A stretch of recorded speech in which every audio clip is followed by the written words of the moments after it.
There always are two formats. It has 150 multiple choice items. When we were originally writing the items, we had very specific standards that we had to follow. All the stems of an item, all the choices had to have the same essential lengths so that you wouldn't give away a particular item by having one being very short or one being very long. You were never to ask in the negative which of the following is not. It was always to do a positive affirmation type of test. There were a bunch of standards that we had to follow, and since then that sort of faded away. I think they've made some recent changes that might improve that, but they've drifted into doing what everybody does. Negatives, not being so careful with the stem length, those types of things. And there are two essential issues: recall of facts that you have to pay attention to, and then the analysis and judgment.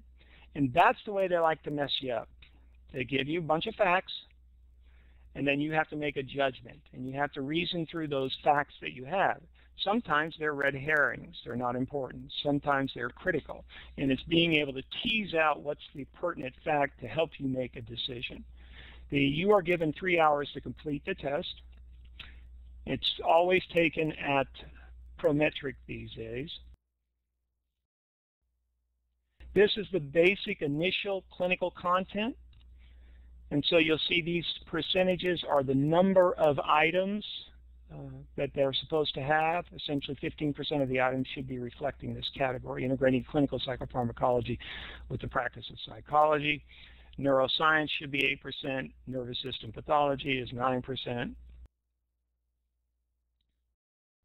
Physiology and pathophysiology is 9%. Biopsychosocial and pharmacological assessment and monitoring is 10%. And differential diagnosis is 13%. And then you have pharmacology, that's 12%. Clinical psychopharmacology, 13%. Research 4%. And professional, legal, ethical, and interprofessional issues, 7%. So that's the content of the initial exams. Now they've made a change this year. Lucky you. They've made a change. They've added a category, and we'll get to that later today. And they've actually rearranged the percentages, because when they added an 11th category, that meant that they had to pull from the other categories to get some percentages. Because you have 150 questions and the categories are rather large, and you're going to see that in a little bit, you really have to get questions that overlap a little bit, that cover both one area. So you might have a question that has both pharmacology and clinical psychopharmacology within that question. That's the type of thing they would do to conserve the number of questions. Now, it's revised every year. So every year you have 2 active form, 1 being revised. Every year one falls off the cliff. I'm not sure they completely lived up to that, but as best I can tell, they have. So you have 2 active forms. That becomes important if you fail. And I'll tell you in just a few moments why. Well, the obvious is that they don't want you to take the same test, okay? But there are other reasons too. 1 new form is added, and it's modified form, and it will be modified only by 30% of the items. So you'll get 30 new items in that particular test. So as one falls off and another one comes on, still having 2 active exams, one of them is going to be modified for the new information.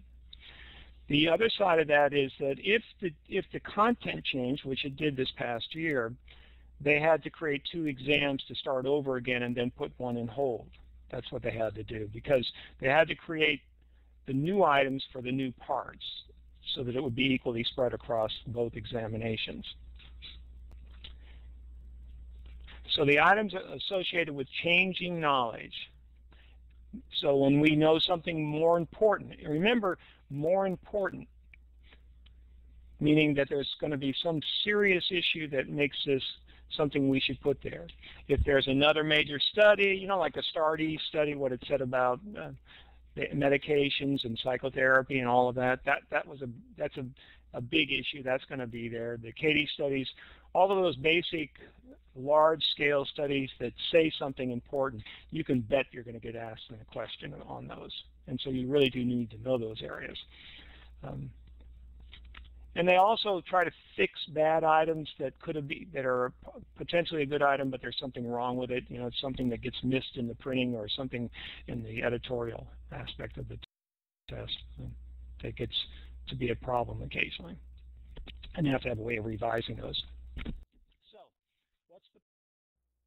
as a rule, if you want to just have the simplest way to think about it, you want to be 71% plus, as a rule. However, since some of these exams are new, they go back and they go through a criteria reference methodology to make sure that the cutoff is accurate. And if they discover a bad item, they have to modify the percentage. So it's basically a criterion reference determination. So if you were to ask Jan Chucho, who's in charge of this up at the APA College, she would say there is no absolute cutoff. But if you really think about it, most studies say, most of the tests have always been around 70 to 71%. So you really want to be 71 just to be sure, okay? And the truth is this: what's a good passing score? A pass. That's a good passing score. You don't get more brownie points if you have a higher score. Now, some people like to brag, I got an 81% or I got a 95. It doesn't mean a thing. It doesn't mean you're a better clinician. Maybe you're a better test taker. It doesn't mean a whole lot beyond that, as long as you pass. That's the key. So there is no predetermined failure rate. You're going up against some reference that you should know this. And again, it's all about being safe. Are you safe? So items were always evaluated based on difficulty for the just good enough practitioner. Safe. Importance of safe and effective practice. Its recommended passing score represents the minimum level of knowledge to be safe and effective. So if you fail the exam, it's saying essentially you don't have the knowledge to be safe and effective.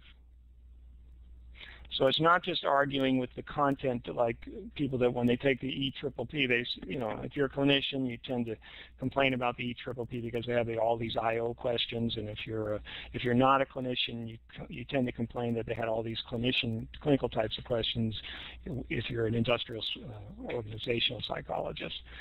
Either way, you got to pass the thing, and you can argue with the content all day long. It's not going to change anything. But in this case, it's actually meaningful knowledge is saying that you are not safe. You simply are not safe to do this. So that you should take that to heart, not dismiss it. Each item receives equal weight, so one item's not more important. The passing is typically set at approximately 70%. Recommended for use by state and provincial psychology licensing authorities in awarding prescriptive authority. So every state, the two, clearly use the PEP as a passing test. Now, our law, and probably in New Mexico, we had to have some alternative possible test, but this is the preferred thing. And the reason we did that is because you have to think in terms of what if APA decides not to do this anymore. Then we'd have to come up with our own kind of standard, our own test. So that's an issue. So we have to have that possibility to use something else. It's administered through Prometrics. The computer knowledge is not required, but we all have at least rudimentary understanding of computers.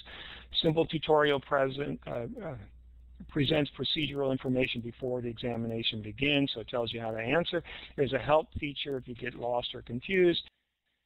You also can mark items to go back. You can put your response. You can mark the item to go back and review if you want to. Remember, it's all multiple choice.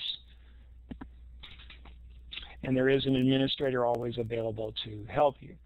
But I guess we all know the rule about our first thought on an item. Go with the first one, right? Everybody knows that, right? Because your second choice may be wrong. It's more likely to be wrong. Whatever your first choice is, stick with, unless you have good reason to change. Computerized administration advantages, may mark items, as I mentioned, to go back and review. It gives you a tally of items completed. It provides time remaining, so you can see that there's a clock going on so you know where your time is. So if you think about it, you got 3 hours, right? That's 180 minutes, 150 questions. You don't have a lot of time to think about it, right? You got to go through it fairly quickly. It provides time for remaining to permit pacing self. It prevents common test-taking mistakes. It provides immediate feedback on your performance when you complete the test. So what do you get in your feedback? You get the overall percentage correct score. So if you get something that says about 71%, you can pat yourself on the back and smile a lot and say you got through it.